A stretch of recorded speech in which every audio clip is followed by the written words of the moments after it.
strange sweetness pierced through the sterile air of the VIP lounge at Seattle Tacoma, a cloying floral note that made Ethan's teeth ache. He felt the shift before he understood it, a primal thrum beneath his skin that had nothing to do with the rumbling of jets on the tarmac. Across from him, Julian Thorne remained impassive, his gaze fixed on the tablet in his hands, the lines of his face as severe and elegant as the architecture of the city he dominated. Julian was an alpha, just as Ethan was, but where Julian was a force of nature held in check by sheer will, Ethan was merely a man susceptible to its whims. He felt a tremor start in his hands and tightened his grip on the armrests of his chair. He told Julian he wasn't feeling well. Julian's eyes, the color of stormy gray, lifted from his screen. Without a word, he produced a sleek, silver pheromone-filtering mask from his briefcase and handed it to Ethan before putting one on himself. He stated calmly that he would go purchase a suppressant. The chaos that followed was a blur. The scent intensified, a frantic, desperate perfume that sent a wave of agitation through the lounge. Ethan, seeking refuge, locked himself in a stall in the men's restroom. The cool tile against his back did little to quell the heat coiling in his gut. When Julian returned, the sharp sting of the auto-injector offered a moment of hope, but the fire inside him only grew hotter. He managed to tell Julian that it wasn't working and that he should make his flight. Julian's response was clipped and non-negotiable. He said he would wait. Julian stood by the sinks, the sharp scent of his sandalwood pheromone a grounding presence against the floral tide. But then, something changed. The subtle sandalwood scent exploded, becoming a dense, suffocating fog that eclipsed everything else. It was overpowering, almost predatory. The stall door swung open. Julian stood there, his usually controlled features twisted in a mask of pain, his eyes burning with a feverish light. He looked, for the first time since Ethan had known him, completely undone. Before Ethan could react, Julian pulled him from the stall, crushing him against his body. His nose buried itself in the crook of Ethan's neck, inhaling deeply.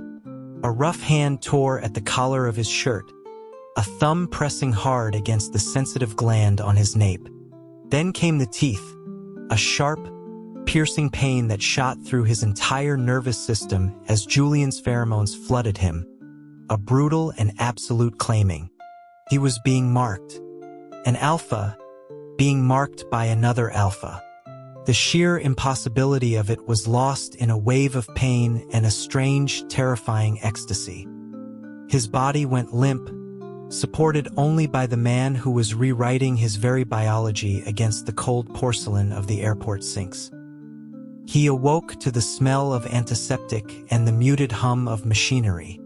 A woman in a lab coat, her face obscured by a specialized respirator, informed him he was at the Federal Dynamics Institute. She asked him who Julian Thorne was to him. Ethan replied that Julian was his boss. The researcher nodded, her tone maddeningly casual as she explained that his boss had undergone a secondary differentiation into an enigma. She added that they would both need to be quarantined for a while. She also mentioned, almost as an afterthought, that the pheromone surge had caused widespread panic and flight delays at the airport, advising him not to be surprised if he saw it on the news. The word hung in the air. Enigma, a being beyond the established hierarchy, capable of marking even alphas, turning them into something pliant and receptive. Ethan asked if that was why the suppressant had failed, and the researcher confirmed it was a strong possibility. She explained that Julian was currently isolated, his differentiation making him dangerously unstable. And then came the proposition. Because Julian had instinctively marked Ethan, Ethan's presence could help stabilize him, a process she described with clinical detachment that did little to hide its intimate nature. If he refused, She admitted they would have to resort to more forceful methods of containment. The thought of Julian, the man who commanded boardrooms and reshaped skylines, being subjected to forceful methods was unnerving. Still, Ethan was hesitant. The professional line between them was sacred. Crossing it felt like a betrayal of the quiet respect they had built over the years. He told her he needed to think about it. That night, he couldn't sleep. But the next day, instead of giving his refusal, he found himself asking to see Julian. The sight of him sealed Ethan's decision. Julian was in a room on the top floor, behind a heavy steel door and a second set of bars like a common criminal. A heavy, metallic muzzle covered the lower half of his face, and one wrist was chained to the bed frame. He was curled up, asleep, but even in slumber, he looked trapped and tormented. This was not the Julian Thorne the world knew. A surge of protective anger washed over Ethan. He turned to the researcher, his voice tight. He said he would do it. He would stay. The 10 days that followed were a delirious blur of scent and sensation, of pain and pleasure so intertwined they became indistinguishable. When it was over, Ethan left the institute first, his body a roadmap of bites and bruises, his gland aching with the memory of Julian's teeth. Back at the Seattle headquarters of Thorne Innovations, the air was thick with whispers. Everyone knew Julian was now an enigma. He was required to wear a lighter, more streamlined muzzle in public for the first year, a constant reminder of the power he now struggled to control. When Julian finally called Ethan into his office, the sight of him was jarring. The metal muzzle made his gray eyes seem even more intense, more piercing. For a second, Ethan saw them as they had been in the restroom, wild and burning with desire. Julian apologized for the incident at the airport. His voice was low, laced with a formality that felt like a chasm between them. Ethan assured him it was fine, that it was an unforeseen event. Julian asked if he was all right, if there were any lingering effects. Ethan lied, claiming he was perfectly fine, even as the half-healed bite on his neck throbbed beneath his collar. The researcher had told him enigmas rarely retained clear memories of their first differentiation, the experience too overwhelming for the conscious mind to process. Ethan had used this to his advantage, begging the institute to conceal his role in Julian's stabilization. The thought of Julian knowing of the inevitable awkwardness was more than he could bear, but the bond remained. A persistent, gnawing need for Julian's pheromones began to haunt him. It was a phantom thirst, a low-grade fever that never broke. After a week of restless nights, shame warred with desperation, and desperation won. While organizing Julian's wardrobe for a charity donation, Ethan pocketed several sets of his soft, worn sleepwear. The guilt was immense, manifesting in feverish nightmares where a smirking Julian would pin him against a wall, taunting him for wanting his scent. The lack of sleep began to show. One morning, while adjusting Julian's tie, Ethan casually mentioned that his dark circles were becoming more noticeable. Julian, half asleep, murmured that he hadn't been sleeping well either, troubled by strange dreams. His gaze dropped, his eyes focusing on Ethan's hands at his throat. The atmosphere in the room grew thick. Julian's voice was a low rumble when he spoke, commenting on Ethan's scent, asking what new cologne he was wearing. Ethan, flustered, deflected, attributing the smell to his shower gel. Julian's eyes darkened with a strange intensity, his proximity making the air crackle. He stated that whatever it was, he wanted Ethan to switch to it permanently. The tension followed them on a business trip to San Francisco. During a tech summit, Julian was uncharacteristically agitated, constantly tugging at his collar. The sheer volume of pheromones in the crowded conference hall was clearly grating on him. In the relative privacy of their hotel suite that evening, he finally confronted Ethan about it. He confessed that the jumble of scents was overwhelming, but that Ethan's scent was calming, pleasant. He asked, his voice stripped of all pretense, if he could just get a little closer. Ethan, his heart hammering against his ribs, politely refused, citing professionalism. The disappointment in Julian's eyes was a physical blow. Later that night, a violent thunderstorm knocked out the power. The suite plunged into an oppressive darkness that triggered a deep-seated phobia in Ethan. He stumbled out of his room, crashing directly into Julian, who had evidently been standing right outside his door. Julian's arms came around him, steady and sure. He guided the trembling Ethan to the sofa, his presence a solid anchor in the disorienting blackness. It was in that darkness, with their professional boundaries erased, that Julian's control finally snapped. He wasn't wearing his muzzle. The air became saturated with the spicy, intoxicating scent of mint from Ethan. Not an alpha's challenge, but an omega's heat, an impossible symptom of the enigma's mark. Julian's breath hitched. He accused Ethan of lying to him, his voice rough with a need he no longer tried to hide. There was no alpha aggression that would make an enigma lose control like this. Before Ethan could form a coherent excuse about pheromone buildup, Julian's mouth was on his. The kiss was ravenous, a release of weeks of pent-up tension. Just as they were lost to it, the lights flickered back on, illuminating the scene with brutal clarity. Julian was poised over Ethan, his hands tangled in Ethan's shirt. It was then that he noticed the fabric. His shirt. He asked, his voice suddenly sharp, if Ethan was wearing his clothes. The mortification was absolute.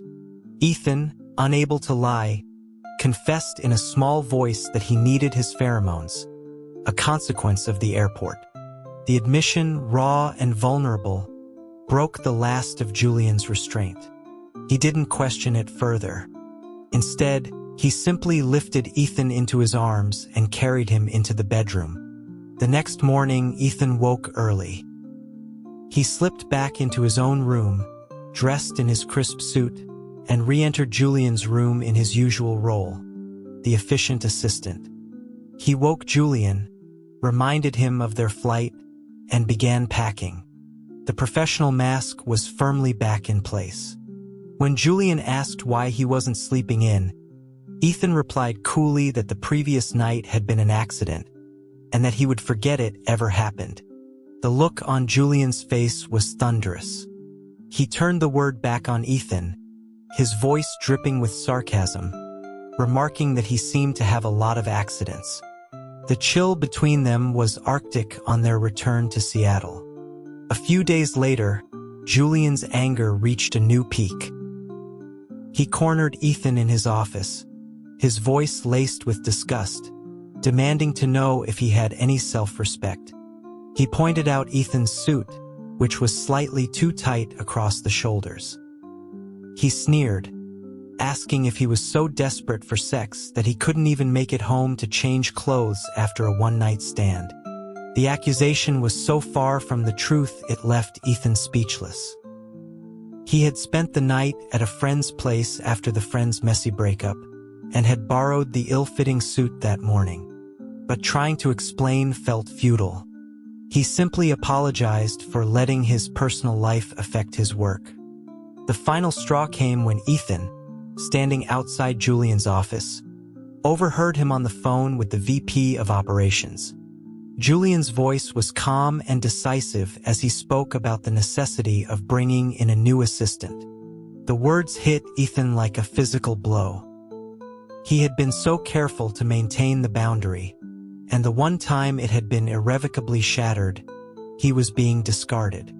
That night, fueled by a sense of betrayal, Ethan composed an email requesting an extended leave of absence for a family emergency, effective immediately. Julian's reply was brief and impersonal. Approved. He went home to his parents in Portland, updated his resume, and let the offers from headhunters roll in. One came from a college friend who had just launched a successful startup. They spoke on the phone for over an hour, the conversation a welcome distraction. No sooner had he hung up than his phone rang again. It was Julian. His voice was tight, demanding to know who he had been talking to for so long. When Ethan demurred, Julian's tone became sharp, almost accusatory. He announced, without any preamble, that he would be in Portland the next day and would be stopping by. He arrived the next morning with an armful of expensive gifts for Ethan's parents.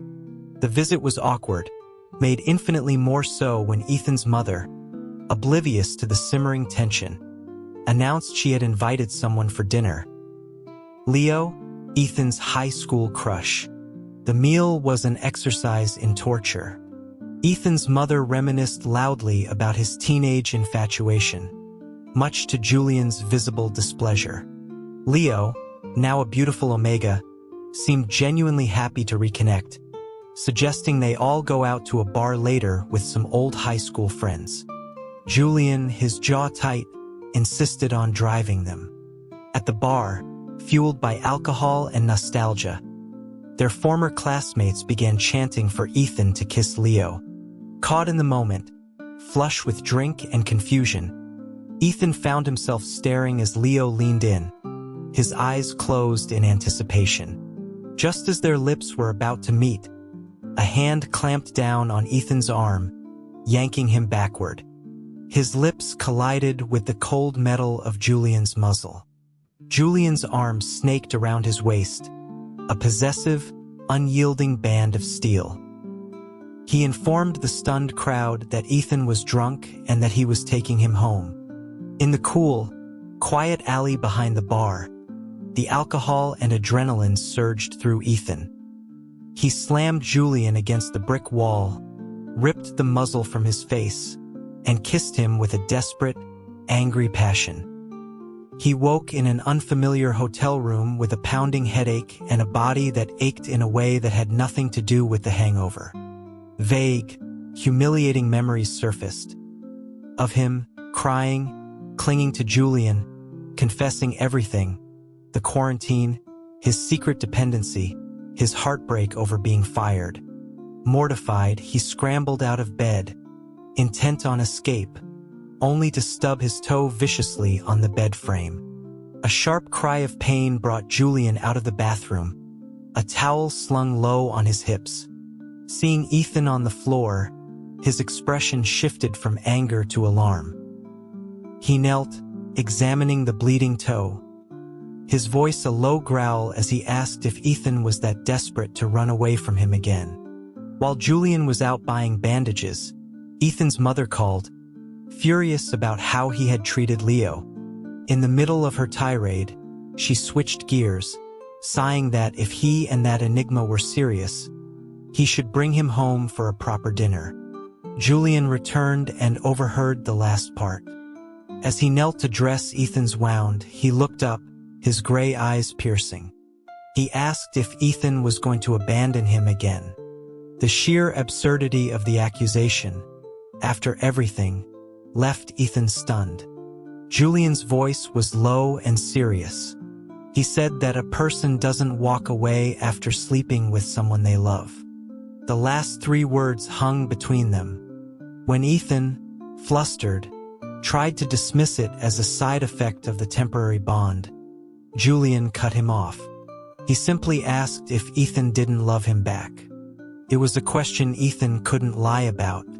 The firing, it turned out, was the biggest misunderstanding of all. Julian explained, his voice laced with frustration, that the new assistant conversation had been about Ethan's replacement after his promotion. He had been planning to make Ethan the head of the new San Francisco branch office. I was going to give you a division to run, he said, and you quit on me.